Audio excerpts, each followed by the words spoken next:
Hello students, I am your science faculty at JR. जैसा कि आपको पता है, हम लोग क्लास 6 का चैप्टर 50 जो कि एयर अराउंड अस है उसको पढ़ने वाले हैं। आपको ये पता है, बहुत सारे स्टूडेंट इस चैप्टर को जब देख रहे होंगे तो वो बहुत एक्साइटेड होंगे। क्यों? क्योंकि ये बिल्कुल लास्ट चैप्टर है। इसके बाद जस्ट आपको एक ही चैप्टर पढ़ना है, फिर आपका पूरा क्लास 6 का सिलेबस खत्म हो जाएगा। सो ये चैप्टर में क्या पढ़ना है? अभी तक आप लोगों ने वाटर के बारे में पढ़ा, अब एयर को क्यों छोड़ना? तो हम लोग अब एयर के बारे में पढ़ेंगे। इसके टॉपिक्स क्या हैं, ये तो मैंने बस ये सारे टॉपिक्स इसलिए लिख रखे हैं क्योंकि आपको मैं अच्छी तरह से बता सकूं कि इस चैप्टर में हम लोग पढ़ेंगे क्या। लेकिन ये चैप्टर ऑलमोस्ट आपका आधा समझा हुआ ही कहिए, या फिर आप इस चैप्टर को अच्छी तरह से जानते ही हैं। ठीक है। सो इस चैप्टर में हम लोग व्हाट इज एयर, पहले तो हवा क्या है इसी के बारे में समझेंगे। तो आपको ही पता है हवा आपके अराउंड है, तो हम लोग बस सिंपली उसी को पढ़ेंगे। Then composition of air. अब एयर कहने से मतलब आप हर तरह के एयर को समझ रहे हो, बट उसका कुछ कंपोजिशन तो होगा, उसी को हम लोग पढ़ेंगे। Then how does oxygen become available for all living being. जैसे कि आपको पता है, कुछ जो होते हैं पानी के अंदर होते हैं, कुछ हवा में रहते हैं, कुछ जमीन पर रहते हैं, तो उनको हवा कैसे मिलती है, मतलब उनको ऑक्सीजन कैसे मिलता है। जो हाई एल्टीट्यूड पे रहते होंगे उनको कहाँ से ऑक्सीजन मिलता होगा, मतलब एयर कैसे मिलती है। सो यही सब इस टॉपिक में हम लोग पढ़ेंगे। Then properties of air. अब एयर की क्या प्रॉपर्टीज हैं वो सारी चीजें भी पढ़ेंगे, और उन प्रॉपर्टीज की वजह से हम लोग कितनी सारी चीजें कर पाते हैं उसको भी पढ़ेंगे। So what is air. यहाँ पे लाइन थोड़ा सा खिचपिच सा है, लेकिन मैं आपको फिर भी समझाने की कोशिश करती हूँ। तो air is a mixture of gases. आपको भी पता है कि हवा जो है, जो मिक्सचर होता है, बहुत सारे गैस को एक जगह पे कर दो तो वो हमारा एयर बन जाता है। सिर्फ गैसेस का ही नहीं, गैसेस के अलावा जो डस्ट पार्टिकल्स होते हैं, डस्ट पार्टिकल्स, उसका भी मिक्सचर होता है। मतलब कि ये प्लस ये गैसेस प्लस डस्ट पार्टिकल, इसी को हम लोग क्या बोलते हैं? एयर। ठीक है। तो एयर में आपको बहुत सारे गैसेस मिल जाएंगे। अब गैसेस कहने का मतलब ऑक्सीजन मिल जाएगा, हाइड्रोजन मिल जाएगा, उसके अलावा अब ऑक्सीजन हाइड्रोजन मैंने इसलिए बोला क्योंकि अभी पिछले क्लास में आप लोगों ने पढ़ रखा है कि हाइड्रोजन और ऑक्सीजन ही मिलकर वाटर बनाते हैं। ठीक है। तो ये दोनों एलिमेंट मिल जाएंगे। उसके अलावा आपको नाइट्रोजन, कार्बन डाइऑक्साइड और भी कई सारे गैस आपको मिल जाएंगे। सो यहाँ पर जो हमारा रिस्पॉन्सिबल होता है ब्रीदिंग का, वो बिल्कुल क्लीन गैस होता है। वहां पे ऐसा नहीं कि आप डस्ट पार्टिकल को इनहेल करते हो। इनहेल करने का मतलब कि श्वास लेना। ठीक है। तो आप डस्ट पार्टिकल को नहीं लेते हो, आप सिर्फ गैसेस, जो भी एयर में प्रेजेंट गैसेस होते हैं उसी को इनहेल करते हो, और फिर आप जब एक्सेल करते हो तब भी गैसेस ही रिलीज होती है। ठीक है। Air is a matter. अब मैंने आपको जब फर्स्ट डे बताया था तो मैटर क्या होता है मैंने पहले आपको यही बताया था केमिस्ट्री के बिल्कुल फर्स्ट क्लास में। अगर आपको याद हो तो आप ये चीज जानते होंगे। तो आपको पता है कि एयर जो है वो एक मैटर है। ठीक है। अब मैटर कहने से इसका मतलब, तो एयर जो है वो वॉल्यूम भी ऑक्यूपाई करता है और उसका अपना मास भी होता है।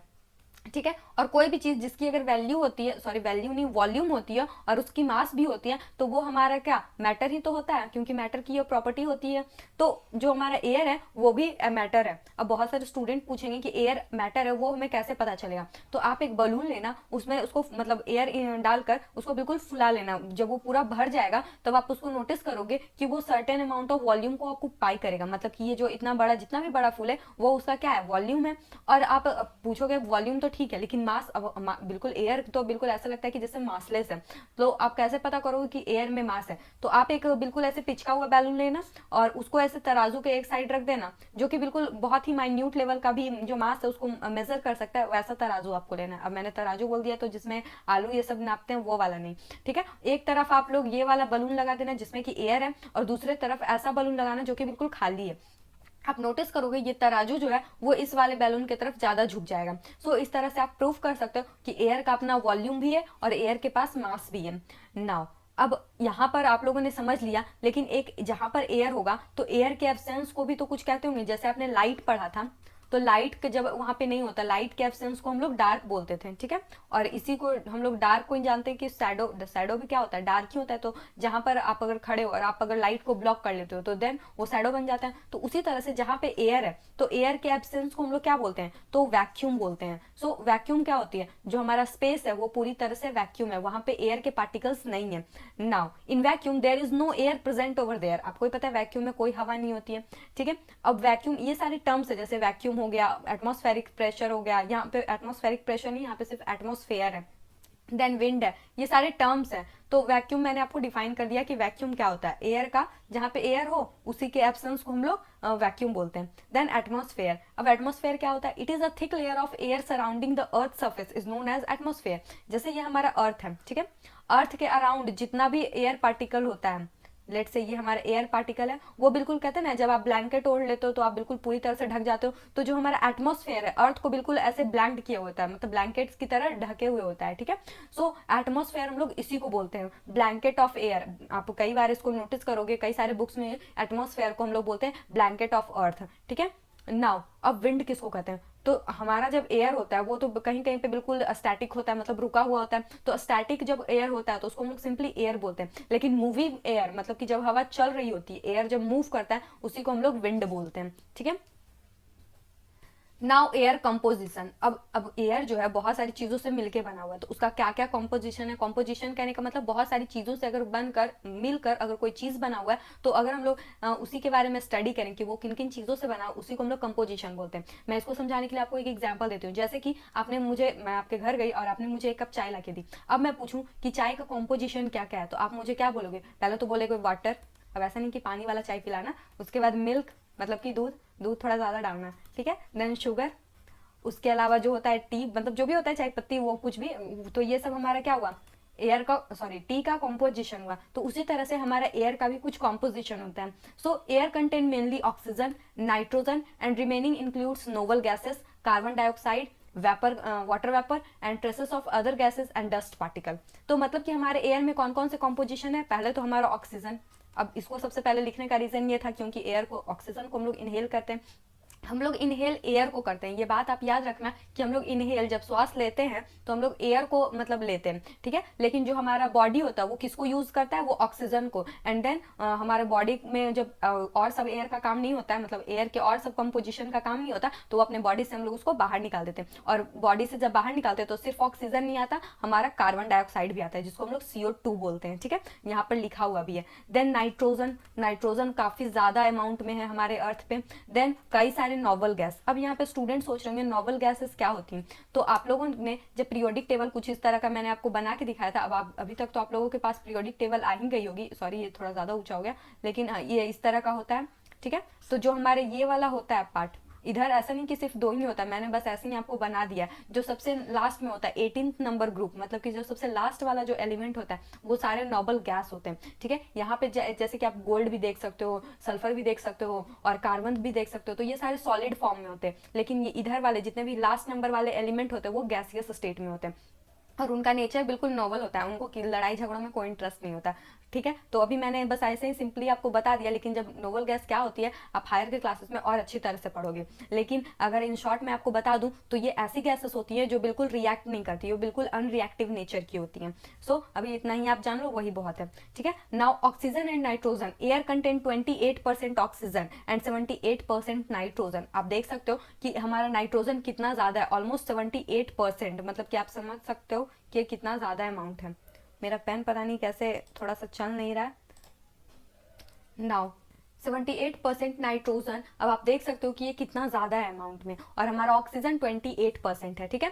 ऑक्सीजन हेल्प इन बर्निंग, आपको ही पता है ऑक्सीजन हेल्प करता है बर्निंग में। अगर कहीं पे ऑक्सीजन नहीं होगी तो वहां पर आप कितना भी आग लगा लो, आप मतलब फायर नहीं कैच करेगी कोई भी substance. It is used by living things to respire, अब आपको ही पता है कि हम लोग रिस्पायरेशन में कौन सा गैस इनहेल करते हैं, तो वो मेनली ऑक्सीजन ही होता है, मतलब हम लोग ऑक्सीजन को इनहेल करते हैं, ठीक है। अब मैंने आपको पहले ही बताया हम लोग एयर को इनहेल करते हैं, देन उसमें ऑक्सीजन को हम लोग यूज करते हैं, मतलब हमारा बॉडी यूज करता है। Nitrogen help us not us in growth of plant, मतलब कि प्लांट की ग्रोथ में नाइट्रोजन का बहुत बड़ा मतलब कहते हैं ना योगदान होता है, जिसको वही होता है नाइट्रोजन का भी। नाइट्रोजन के कई सारे जो कहते हैं ना खाद होते हैं वो भी बनाए जाते हैं, तो नाइट्रोजन बहुत ज्यादा इंपॉर्टेंट है, ठीक है।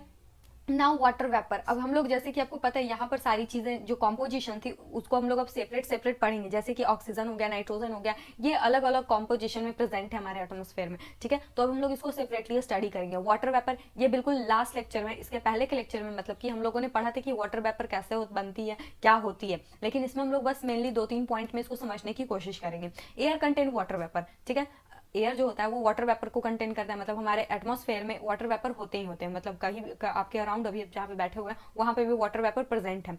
When air come in contact with cool surface it gets cooled and fog appears, अब आपको पता है कि जब एयर कूल सरफेस के कांटेक्ट में आता है तो वो ठंडे होने की वजह से मतलब वो कंडेंस हो जाता है और आपको वहां पर फॉग या फिर वाटर ड्रॉपलेट्स दिखाई पड़ते हैं। ये आपको अगर देखना है तो आप एक जग लेना और उसको फ्रिज में रख देना, उसको बाहर निकालोगे तो थोड़ी देर बाद आप देखोगे कि जग के ऊपर या फिर ग्लास के ऊपर ऊपर या फिर बॉटल के ऊपर आपको वाटर के ड्रॉपलेट्स दिखाई देंगे, ठीक है।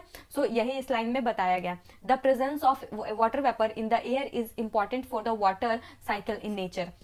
अब वाटर वेपर का प्रेजेंस बहुत ज़्यादा इंपॉर्टेंट है। अगर एटमॉस्फेयर में, हवा में, एयर में अगर वाटर वेपर प्रेजेंट नहीं होगा तो वाटर साइकिल का जो प्रोसेस है वो काफ़ी मतलब मुश्किल से होगा, ये पॉसिबल नहीं है कि वाटर साइकिल हो पाए, ठीक है। तो वाटर वेपर बहुत ज़्यादा इंपॉर्टेंट है। अभी तो हम लोगों ने वाटर वेपर को बस इतना ही जाना है, लेकिन इसके अगर आपको बहुत ज़्यादा जाना है तो इसके पहले की क्लासेस को जरूर देख के आए, ठीक है। Then dust particle. अब डस्ट पार्टिकल क्या होता है? Air content dust particle. आपको भी पता है डस्ट पार्टिकल जो हमारे एटमॉस्फेयर में, अक्सर आप ये न्यूज़ में सुनते भी रहते होंगे कि हमारे एटमॉस्फेयर में काफ़ी ज़्यादा डस्ट पार्टिकल्स बढ़ गए हैं, पॉल्यूशन काफी बढ़ गया।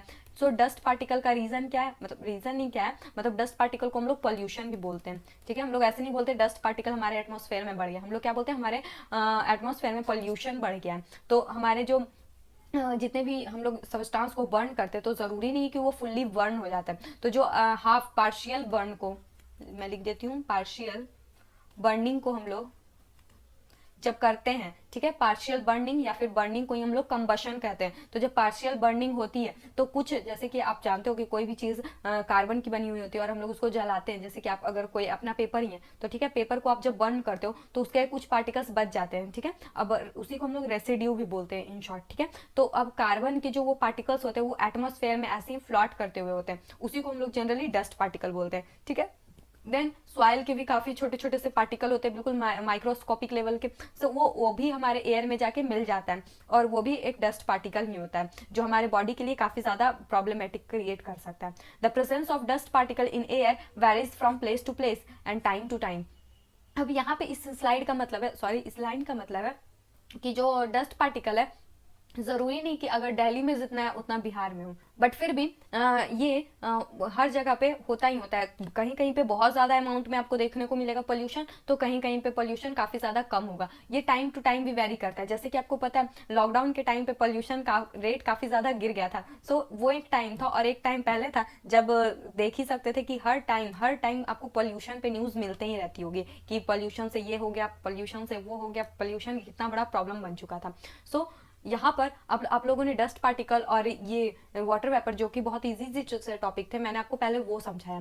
नाउ हम लोग ऑक्सीजन के बारे में पढ़ेंगे। अब आपको ही पता है ऑक्सीजन क्या है, एक एलिमेंट है, ठीक है, एलिमेंट है। तो ये एलिमेंट जो होता है the component of air that support burning is called oxygen. Oxygen burning में काफी ज्यादा सपोर्ट करता है, ठीक है। और हाइड्रोजन खुद बर्न होता है जबकि ऑक्सीजन बर्निंग में सपोर्ट करता है। So oxygen is necessary for the survival of all living beings. अब ऑक्सीजन हर लिविंग बींग्स को चाहिए, तो ये काफी ज्यादा वाइटल है हम लोगों के लिए, मतलब जो भी लिविंग है उनके लिए। It is require in respiration. अब इसकी जरूरत हमें क्यों है, तो रिस्पायरेशन की प्रोसेस में हम लोग को ऑक्सीजन की जरूरत पड़ती है। अगर आप लोग सांस लेना बंद कर दे तो ऑक्सीजन का काम ही खत्म हो जाएगा। Percentage of oxygen in the air is 29%। सो आपको ये चीज पता है 20.95%। ये बुक टू बुक वेरी करता है, लेकिन जनरली 28% हम लोग इसको कंसिडर करते हैं, बट यहाँ पे पता नहीं कैसे 29.95% डाटा मिला हुआ है। सो आप इसको भी कंसिडर कर सकते हो। कहीं कहीं पे आपको 28 मिलेगा, कहीं पे 26%। सो ये बस एक डाटा है, आप बस इतना याद रखो कि अप्रॉक्स 20 से 30%, यहाँ पे 20 to 30% हमारा ऑक्सीजन जो है हमारे एनवायरमेंट में है। नाउ ऑक्सीजन की कुछ प्रॉपर्टी है, जैसे कि वो कलरलेस होती है। सिर्फ ऑक्सीजन ही नहीं, जो हमारा एयर है वो भी कलरलेस होता है। कलरलेस होने की वजह से ट्रांसपेरेंट भी होता है। अब कोई भी चीज में कलर नहीं है तो वो बिल्कुल ट्रांसपेरेंट होगी, जैसे कि वाटर में कोई कलर नहीं है। वाटर का अपना अभी जानते हो वाटर कलरलेस होता है, ऑर्डरलेस होता है। तो आपको ही पता है जब वाटर कलरलेस है तो उसका कोई कलर नहीं होगा और वो ट्रांसपेरेंट है। तो उसी तरह से सेम बिल्कुल एयर भी है, और ये हमारे लाइफ के लिए काफी ज्यादा इंपॉर्टेंट भी है। ऑक्सीजन हमारे लाइफ में बहुत ज्यादा इंपॉर्टेंट रोल प्ले करता है। Then it occupies space. अब ऑक्सीजन, जब मैंने पहले ही आपको बता दिया कि एयर मैटर है, देन ऑक्सीजन भी तो मैटर होगी। तो हमारा जो ये ऑक्सीजन है ये भी स्पेस ऑक्यूपाई करता है। It present everywhere including water and soil. अब ऑक्सीजन हर जगह प्रेजेंट है, वाटर में भी ऑक्सीजन है। अब वाटर का कॉम्पोजिशन ही H2O होता है, तो ये तो बताना काफी ज्यादा आसान है कि एयर जो है मतलब ऑक्सीजन जो है वो वाटर में प्रेजेंट होगा। और वाटर में कहने का मतलब यहाँ पे हम लोग एयर को भी बोल सकते हैं कि एयर जो है वाटर में प्रेजेंट है। देन सॉइल, अब सॉइल में भी जो है वो एयर प्रेजेंट होता है। तो जिसकी वजह से जो हमारी अब आप लोग पूछोगे कि ये कैसे मतलब हम लोग पता करें, तो आप लोगों ने देखा होगा कई जगह पे ये होता है कि जो फार्मर्स होते हैं वो जड़ों के पास हल्की हल्की खुदाई कर देते हैं। अब वो ऐसा क्यों करते हैं, तो वो जो मिट्टी को होता है वो वहाँ पे उसको हल्की कर देते हैं, मतलब कि खुदाई करने से वो उसमें एयर के पार्टिकल्स को स्पेस बना देते हैं। तो जब एयर का पार्टिकल का स्पेस बन जाता है तो वहाँ पर एयर के पार्टिकल प्रेजेंट भी होंगे। अब जो हमारे रूट्स होते हैं प्लांट के रूट्स, अब ऐसा नहीं कि सिर्फ आप पत्ती को ही बिल्कुल अच्छी तरह से रख रहे हो और रूट्स का कोई ख्याल ही नहीं रख रहे हो, तो आपका प्लांट बिल्कुल एक टाइम पे डेड हो जाएगा। सो वहां पर रूट्स को इस तरह से जो रूट्स होते हैं उसको एयर की जरूरत पड़ती ही पड़ती है। सो दैट्स वाई ये हम लोग काम करते हैं और हमारे सॉइल में भी एयर प्रेजेंट होता है। Then air exerts pressure. अब एयर जो होता है प्रेशर एग्जर्ट करता है। ये पॉइंट काफी ज्यादा इंपॉर्टेंट है। अगर आप इसको एक्सपेरिमेंटली देखना चाहते हो तो आप एक बलून लेना और बलून के मतलब ऐसे बिल्कुल उसको फुलाना। जब आप ऐसे अपने जो एयर उसमें इनहेल करोगे मतलब एक्सेल करोगे तो वो बलून धीरे धीरे फूल जाएगा। अब वो फूलता कैसे, तो इसके वॉल पे जब आप यहाँ से एयर को ऐसे डालते हो तो ये एयर इसके वॉल पे प्रेशर अब एग्जर्ट करने लगती है, और जब प्रेशर एग्जर्ट करती है तो धीरे धीरे इसका वॉल एक्सपैंड करने लगता है। क्यों? क्योंकि आपको पता है ये जो होता है बिल्कुल कहते हैं ना फ्लेक्सिबल होता है, बिल्कुल इलास्टिक होता है। तो इसके लिए काफी ज्यादा आसान होता है कि जब इस पे प्रेशर एग्जर्ट हो तो ये फैल जाए।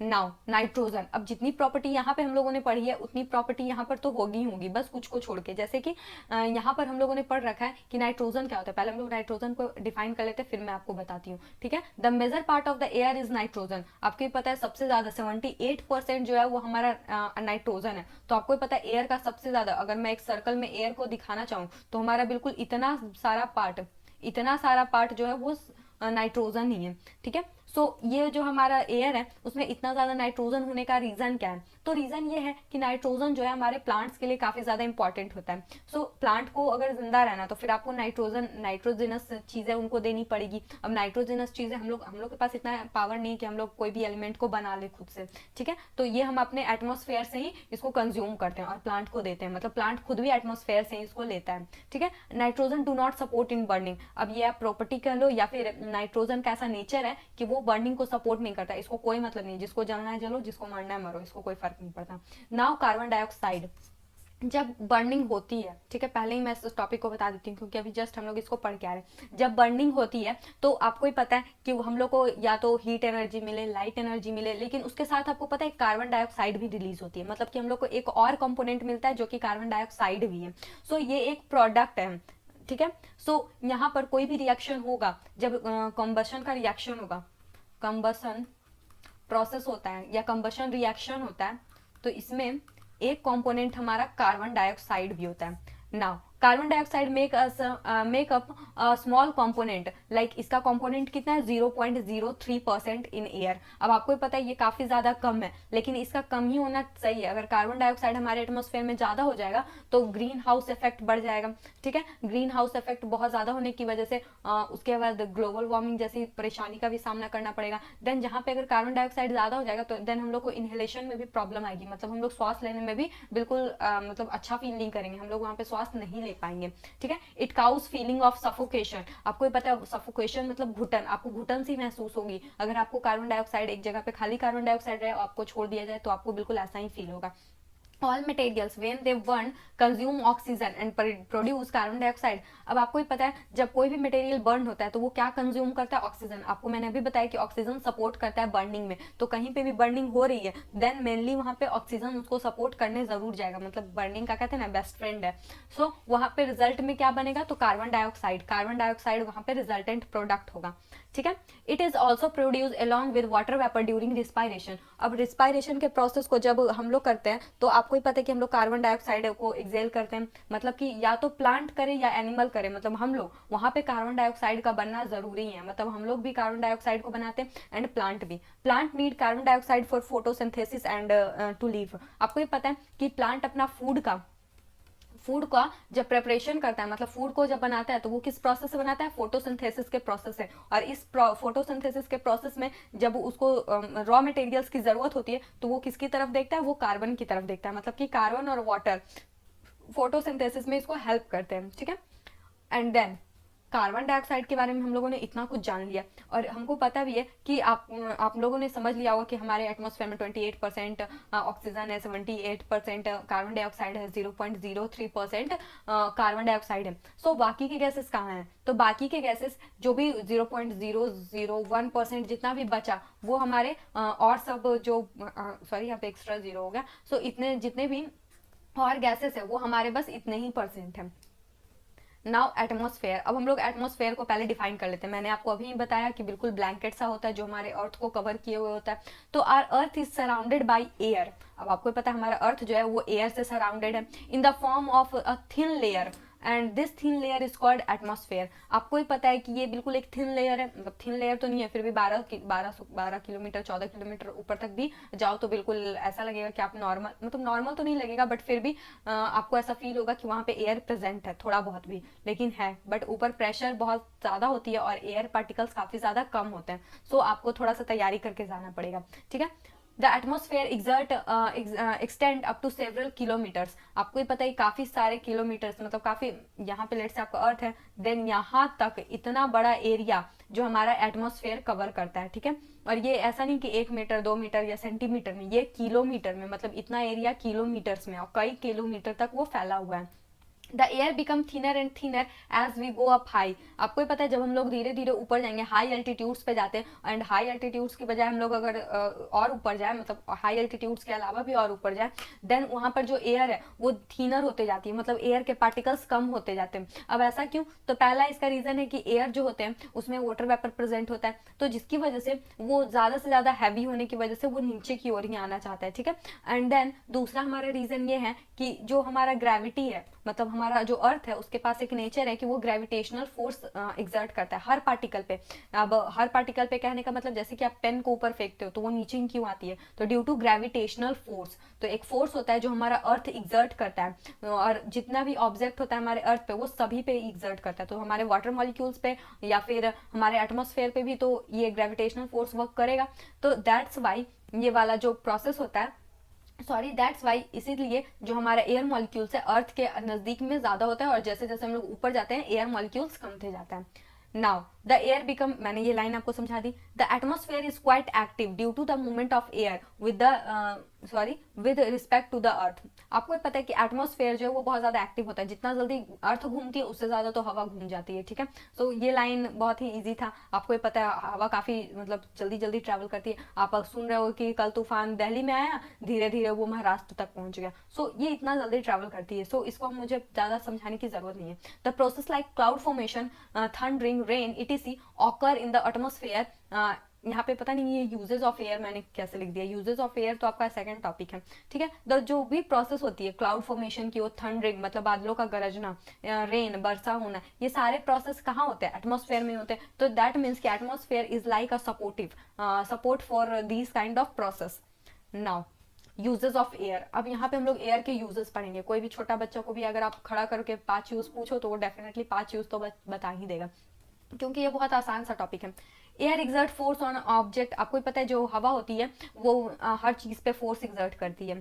चाहे आप भी खड़े हो, अगर आप यहाँ पे खड़े हो, ठीक है, आपने कभी देखा हो कि अगर आप जिस तरफ हवा बह रही है उस तरफ चलोगे तो आप काफ़ी आसानी से चल पाओगे, लेकिन अगर जिस तरफ हवा बह रही है उसके अगेंस्ट चलते हो तो आपको चलने में काफ़ी ज़्यादा दिक्कत आएगी, ठीक है। सो यही आपको इससे क्या प्रूफ होता है? इससे ये प्रूफ होता है कि जो हवा होता है, मतलब कि जो एयर होती है वो आप पे प्रेशर एग्जर्ट करती है, ठीक है। सो इस प्रॉपर्टी को हम लोग काफ़ी ज़्यादा यूज़ भी करते हैं। अब कैसे यूज़ करते हैं? तो जो फैन, सॉरी पता नहीं, ये फन लाइक फिक्री, अच्छा फन लाइक फिक्री, फिरकी, जो भी फिक्री या फिरकी इसको बोलते हैं। सो एक होता है ऐसे जिनको बच्चे अक्सर बनाया करते हैं पेपर को फोल्ड करके, और वो जब ऐसे लेके उसको दौड़ते हैं या फिर उसको हवा के पास लेके जाते हैं तो वो गोल गोल घूमती है, ठीक है। देन पिन व्हील भी उसी को कहते हैं। बहुत सारे स्टूडेंट ये चीज़ अपने क्लास में, वैसे भी स्टूडेंट को क्लास में पढ़ने में मन तो नहीं लगता, तो वो बस यही काम करते हैं, फिरकी बना के या फिर पिन व्हील बनाकर मस्ती करते रहते हैं, ठीक है। तो ये जो छोटे बच्चे होते हैं उनको भी पता होता है कि एयर जो है वो फोर्स एग्जर्ट करता है और उसको यूज करते हैं अपने गेम्स में, ठीक है। The air current make the windmill to rotate. अब आपने कई जगह पे देखा होगा विंड मिल होती है। अब विंड मिल क्यों होती है? हम लोग के लिए हवा खाने के लिए, ऐसा नहीं है हम लोग उतने ऊंचे पे जाके, मतलब अगर हम लोग को पंखा लगाना है तो हम लोग अपने सामने लगाएंगे, लेकिन ये जो विंड मिल होता है वो काफी बड़े बड़े से पंखी होती हैं उसमें, और वो पंखी रोटेट करती है और उसके रोटेट होने से इलेक्ट्रिसिटी जनरेट होती है, ठीक है। सो वो इलेक्ट्रिसिटी हम लोग बाद में यूज करते हैं, और वो कैसे बनती है? देन एयर करंट के हेल्प से बनती है, ठीक है।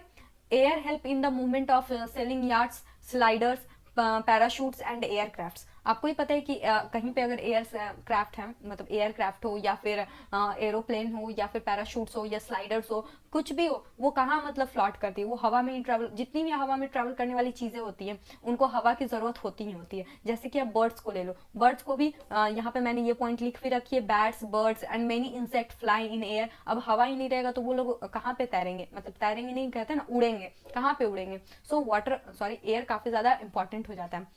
नाउ ये point, air is also help in dispersal of seeds and pollens from the flower. आपको ही पता है कि कुछ फ्लावर ऐसे होते हैं जिनके कि एक पार्ट मेल होते हैं, मतलब कि एक पार्ट मेल नहीं, एक फ्लावर पूरा का पूरा मेल होता है, दूसरा फ्लावर पूरा का पूरा फीमेल होता है। सो अब मेल के पास पॉलन ग्रैंड्स होते हैं, ठीक है। तो ये पॉलन ग्रैंड को फीमेल फ्लावर्स के पास पहुंचाने के लिए एयर का जरूरत पड़ता है, कि या तो इस प्रोसेस को इंसेक्ट करेंगे या तो फिर एयर करेगा। तो ये पॉलन ग्रैंड्स हवा के थ्रू बहते बहते इस फीमेल फ्लावर पे आते हैं, एंड देन उसके बाद यहाँ पर जो प्रोसेस होता है रिप्रोडक्शन का वो ऑकर होता है। सो रिप्रोडक्शन के प्रोसेस में भी कुछ फ्लावर के केस में हवा का काफी ज्यादा इंपॉर्टेंट होता है, ठीक है। हवा भी काफी ज्यादा रोल प्ले करती है।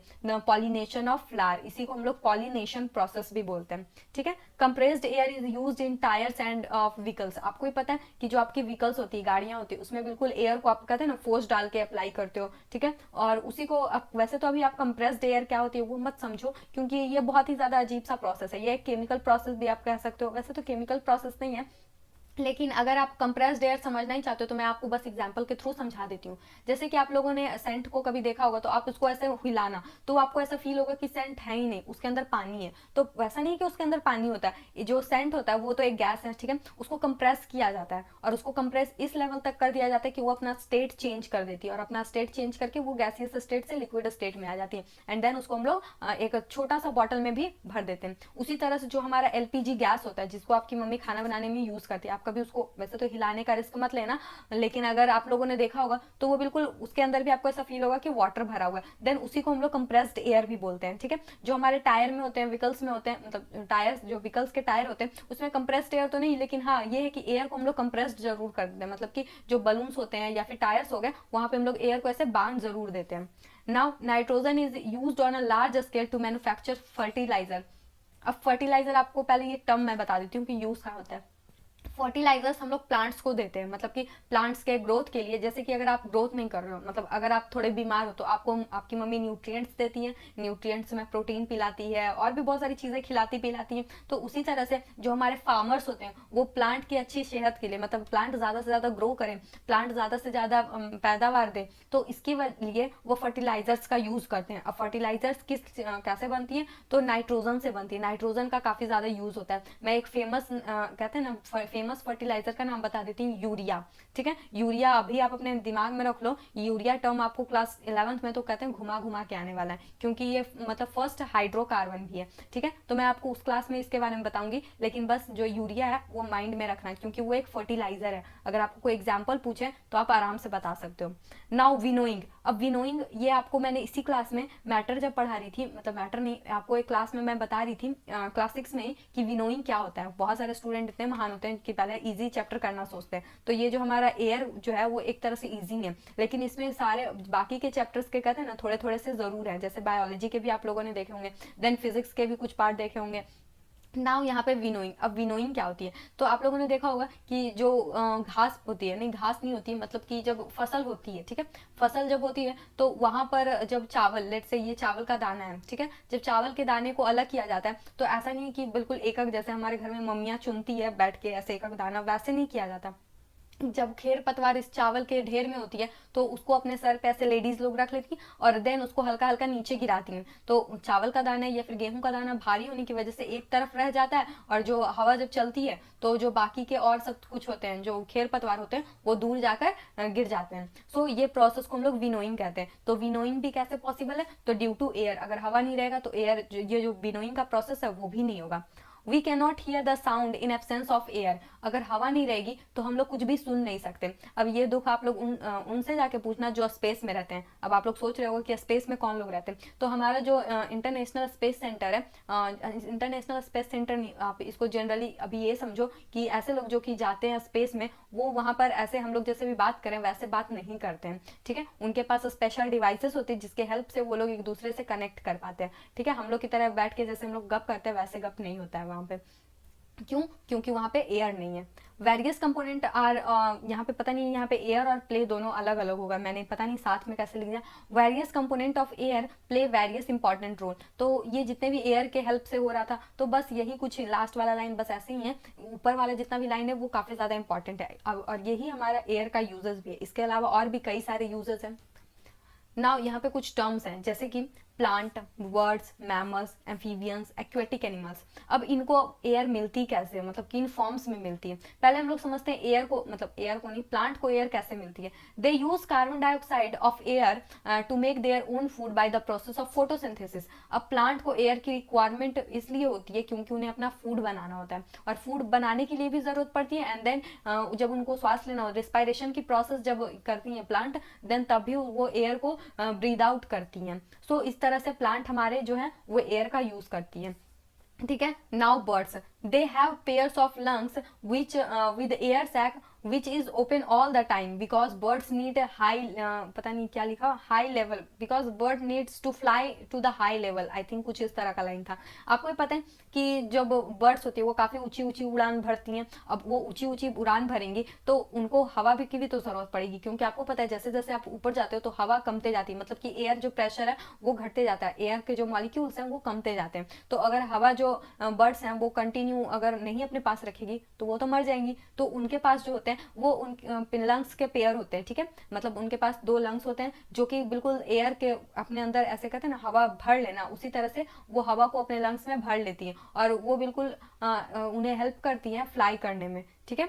और ये बर्ड्स के लिए काफी ज्यादा इंपॉर्टेंट भी है, क्योंकि हम लोग काफी देर तक हवा को अपने लंग्स में रोक नहीं सकते, लेकिन बर्ड्स के पास ये कैपेबिलिटी होती है, उनके लंग्स ऑल द टाइम खुले हुए होते हैं, ठीक है।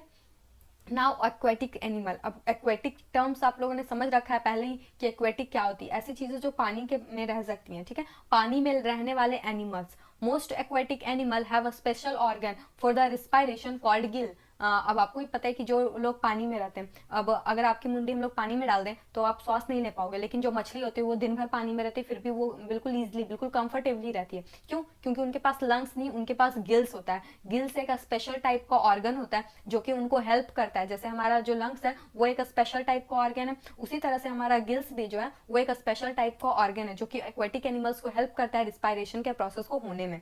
They use oxygen for dissolve in air. अब वो जो, सॉरी यहाँ पे वाटर में मुझे बोलना था, अब वो जो गिल है वो ऑक्सीजन, अब हर किसी को मैंने पहले ही बता दिया, अगर लिविंग बींग्स है देन उसको तो ऑक्सीजन की जरूरत पड़ेगी। तो जो गिल्स होती है उसके पास एक स्पेशल फीचर, हम लोगों ने पहले ही इसको बोल दिया कि ये स्पेशल ऑर्गन है। दैट मीन्स कि ये जो वाटर में जो डिजॉल्व एयर होता है, वाटर में जो डिजॉल्व ऑक्सीजन होता है उसको काफी इजिली मछली तक या फिर जिसके भी पास गिल्स है उसको पहुंचा सकती है।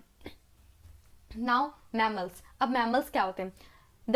दे breathe with the help of lungs. Mammals, इतने मैमल्स का हिंदी होता है, मतलब अगर मैमल्स को मैं समझाना चाहूँ, मैमल्स काफी बड़ा टर्म है, ठीक है, मतलब इस पे तो आपका एक होल चैप्टर ही आगे है, ठीक है, लेकिन फिर भी जितने भी स्तनधारी जीव होते हैं उसको हम लोग मैमल्स बोलते हैं। तो उनके पास क्या होता है? उनके पास लंग्स होता है, आपको ही पता है हम लोगों के पास लंग्स होता है, ठीक है। तो हम लोग एक मैमल्स ही हैं, ठीक है। तो हम लोगों के पास क्या होती है? हम लोग के पास लंग्स होती है। They take oxygen and give out carbon dioxide, तो आपको ये मुझे समझाने की ज्यादा जरूरत नहीं है। नाउ एम्फीबियंस, अब एम्फीबियंस क्या होती हैं? एम्फीबियन टर्म्स आप लोगों ने सुन रखा होगा, ऐसे जीव, मतलब ऐसे जो एनिमल्स जो कि लैंड और वाटर दोनों में रह सकते हैं। अब ऐसे जो एम्फीबियंस होते हैं, मतलब ऐसे एनिमल को हम लोग एम्फीबियन बोलते हैं, और जो ऐसे एम्फीबियन होते हैं उनके लिए मतलब गिल्स भी होता है, और ये लंग्स भी होता है, और कई कई तो इतने मतलब होते हैं कि वो अपने स्किन से भी ब्रीदिंग करते हैं, मतलब कि अपने स्किन से भी ऑक्सीजन को लेते हैं और कार्बन डाइऑक्साइड को एटमॉस्फेयर में छोड़ देते हैं। सम एम्फीबियंस लाइक फ्रॉग, फिर salamanders needs breathing system for the both water and air. आपको पता है ये लोग एम्फीबियन है, दैट मीन्स कि ये वाटर में भी रह सकते हैं और फिर लैंड पे भी रह सकते हैं। Frog have lungs to breathe in air when on land, in water frogs with their moist skin. ठीक है, तो आपको ही पता है कि जो मेंढक होती है वो जब जमीन पे होती है देन वो जो लंग्स होता है उससे तो श्वास ले लेती है, लेकिन जब वो पानी में रहती है तो वो स्किन से श्वास लेती है। ठीक है, सो ये आपके लिए काफी ज्यादा आसान था कि कौन से एनिमल किस तरह से हवा को कंज्यूम करते हैं, मतलब एयर को कैसे यूज करते हैं। नाउ ये लेक्चर बिल्कुल खत्म हो गया। अब यहाँ पे आपको कुछ एनसीईआरटी के क्वेश्चन मैंने आपके लिए रखे।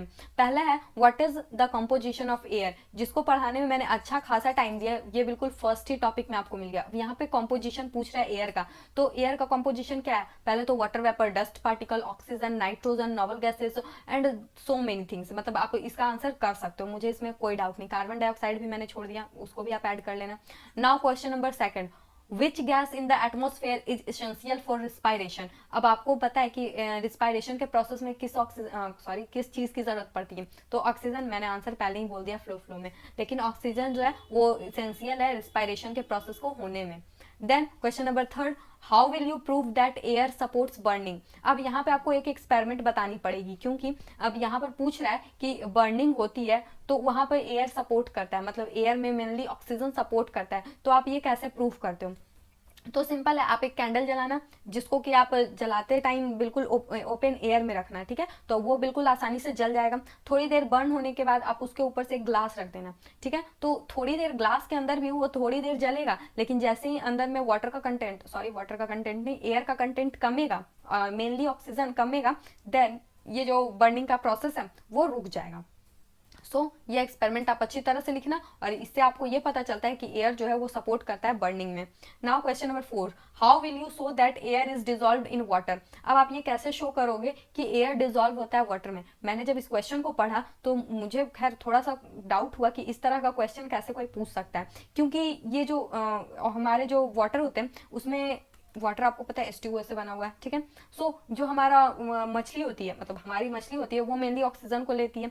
ठीक है, तो ये एक आपको भी पता है कि एक मॉलिक्यूल्स को ब्रेक डाउन करना ये एक केमिकल प्रोसेस है। ठीक है, और आप इतने छोटे हो कि आपको ये प्रोसेस करने की अभी कोई जरूरत नहीं है। आप इलेक्ट्रिसिटी को भी पास करके ऐसा देखा गया कि आप इस तरह से कर सकते हो। बहुत सारा प्रोसेस है जिसके थ्रू हाइड्रोजन को और ऑक्सीजन को अलग किया जा सकता है, लेकिन आप इतने छोटे हो कि अभी आपको इस क्लास में इस तरह के क्वेश्चन पूछ पाना थोड़ा सा मुश्किल है। देन मैंने इसका जो आंसर एनसीईआरटी के हेल्प से खोजना चाहा, मतलब इस बुक से, तो आपको यहाँ पर एक एक्सपेरिमेंट दिखाया गया कि आपको एक मतलब नीचे एक वेसल लेना है। ठीक है, एक वेसल ले लिया, नीचे उसके आग जला देना है, और यहाँ पर आप जब पानी को गर्म करोगे देन नीचे में वाटर के थोड़े से जब लेयर, मतलब जो वाटर का सबसे नीचे वाला लेयर होता है, मतलब कि ये वाला वेसल के जो बिल्कुल नजदीक होता है, वहां पे आप छोटे छोटे बबल्स को देखोगे। ठीक है, तो वो बबल्स जो होता है वो प्रूफ करता है कि वाटर जो है उसमें वाटर में जो एयर डिजॉल्व होता है। ये कोई बात नहीं हुई, आप यहाँ पे सिंपली वाटर के स्टेट को चेंज कर रहे हो। ठीक है, वाटर का स्टेट आपको ही पता है लिक्विड में भी होता है, गैसियस स्टेट भी होता है,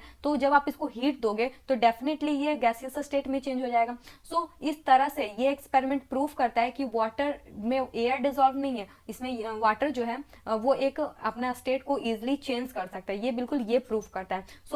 आप अगर देख लो, अगर आपके टीचर एग्जाम में क्वेश्चन देते हैं देन आप इसका आंसर इसी तरह से करना, नहीं तो मेरे ख्याल से अभी आप इतने छोटे हो कि आपको H2O को केमिकली कैसे अलग किया जाता है, क्योंकि ये एक केमिकल प्रोसेस है और अभी आपको ये पढ़ना नहीं है। ये कैसे होता है आप अपने टीचर से फिर आप इसके बारे में समझ लेना, लेकिन मेरे हिसाब से ये कहना कि वाटर में एयर डिजॉल्व होता है और आप इससे प्रूफ करो, ये गलत है। जबकि हाँ, ये बात सही है कि वाटर में एयर डिजॉल्व होता है, लेकिन इस प्रोसेस के थ्रू आपके लेवल में समझा पाना ये थोड़ा सा मुझे समझ नहीं आया। ठीक है, now why does a lump of cotton wool sink in water। अब यहाँ पे काफी इंटरेस्टिंग सा क्वेश्चन है कि जब लेट से आप जो उल होता है, ठीक है, कॉटन ले लो या फिर उल ले लो, ये सारी चीजें जो होती है वो पानी में बिल्कुल ऐसे जब उसको भिंगा दोगे, मतलब काफी जब ऐसे डालते हो तो वो गीला हो जाता है, देन वो श्रिंक कर जाता है, मतलब डूब जाता है।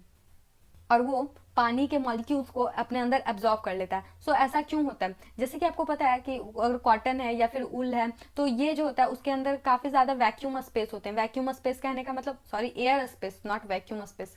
जो एयर स्पेस होते हैं वो काफ़ी ज़्यादा होते हैं, मतलब कि एयर गैप्स ज़्यादा होते हैं। अब जहाँ पे एयर गैप्स ज़्यादा होंगे, अगर वहाँ पे आप वाटर को दोगे, लेट से यहाँ पे आपने पानी डाल दिया, तो ये जो हवा होती है वो तो तुरंत इस गैप से बाहर निकल जाएंगी, एंड देन यहाँ पर एयर जो होती है उनकी जगह खाली हो जाएगी और यहाँ पर वाटर अपना, कहते हैं ना, कब्जा कर लेंगे। सो इसी वजह से जो ऊल होती है या फिर कॉटन जो कह लो, वो वाटर में श्रिंक कर जाती है।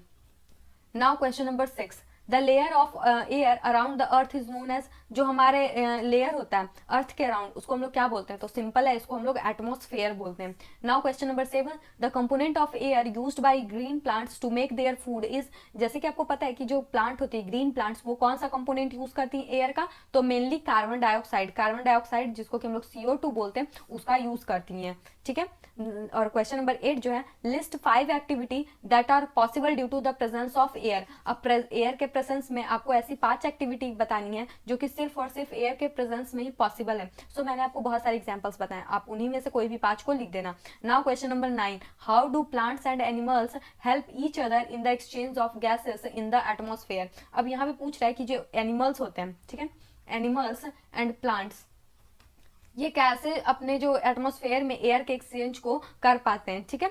सो आपको पता है एयर जो एनिमल होते हैं जब वो रिस्पायरेशन करते हैं तो वो कार्बन डाइऑक्साइड को रिलीज करते हैं।